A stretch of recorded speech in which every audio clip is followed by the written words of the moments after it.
Yeah, well, hey, we are excited to be here. This is as tough a regional as I've seen. We've never been here before. It's our first trip to College Station. We know how good. We're all fans of college baseball, so we follow Texas A&M and know how good they are.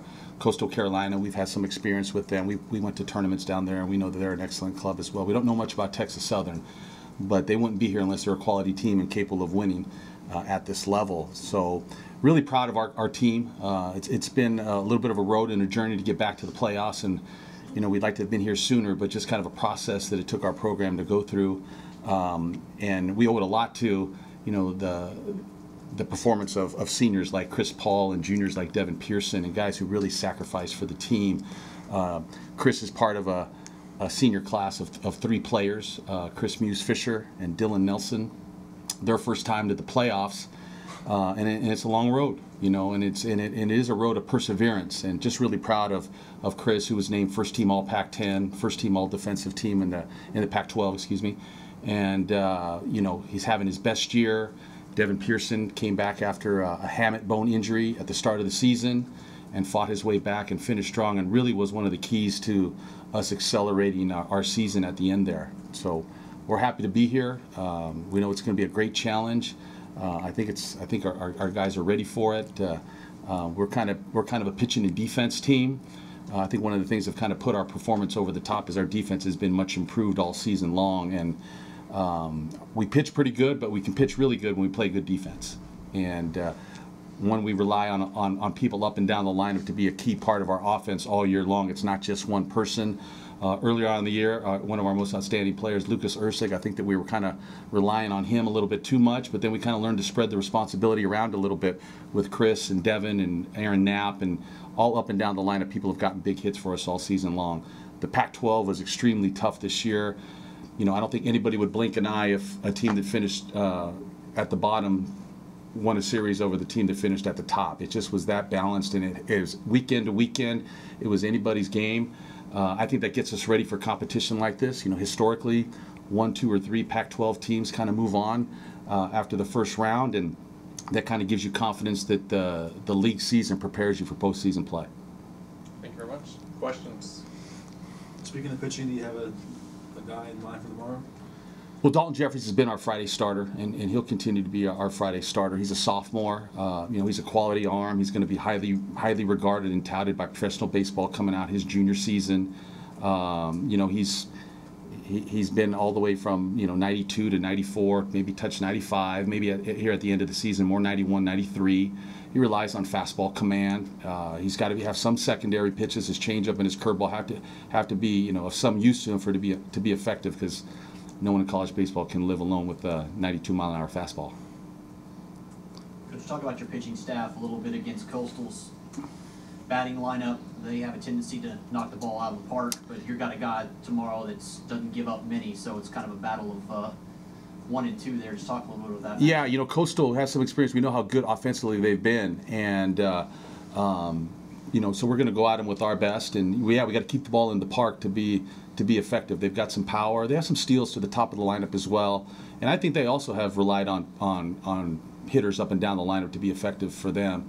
Dalton's got to be good, and we got to play defense behind him, and again, it's going to be kind of exciting to see maybe who will step up for us and get a big hit in a big spot to kind of loosen us up. Do you feel like this park plays into Coastal's advantage, because there's a lot of balls that fly out of this park, and of course they're being a home run team? Does that concern you at all? No, I don't think so. Hey, we've hit some home runs as well. I'm not sure. I know we were probably near the top, if not the top, of the Pac-12 in home runs. When we rely on the home run and kind of lift the ball high in the air, we're probably not as good. We're probably a doubles gap team that some of our doubles and gap shots carry over the fence.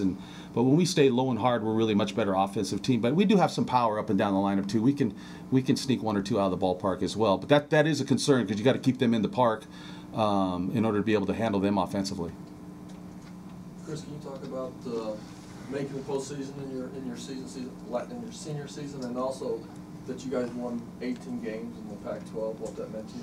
It was huge. This is awesome. This is my first experience in the regional, so coming in after the World Series, it's kind of big shoes to fill. Like Coach said, it took us a little bit of time to get back to it, but I'm happy to be here now, and hope we can make a good run.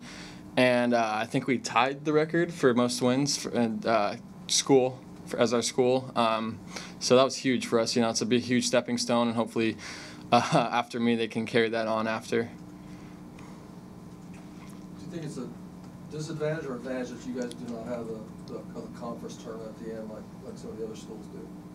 Yeah, it's a good question. And I've heard both from committee members that it can be an advantage that maybe an extra team in your conference can get in, or a little disadvantage if you go 0-2 or 0-3 in pool play, that it could probably squeeze you out.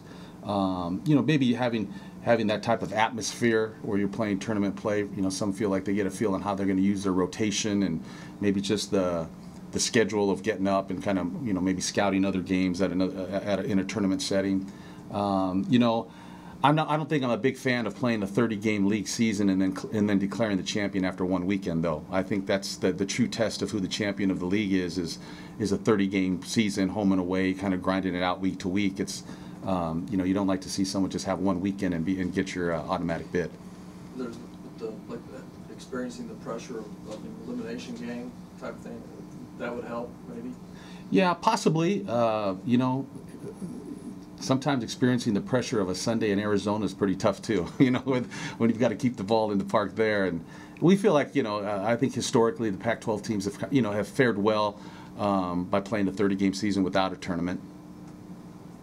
Coach, it seems like you guys are playing your best ball toward the end, which everybody knows that's when you want to.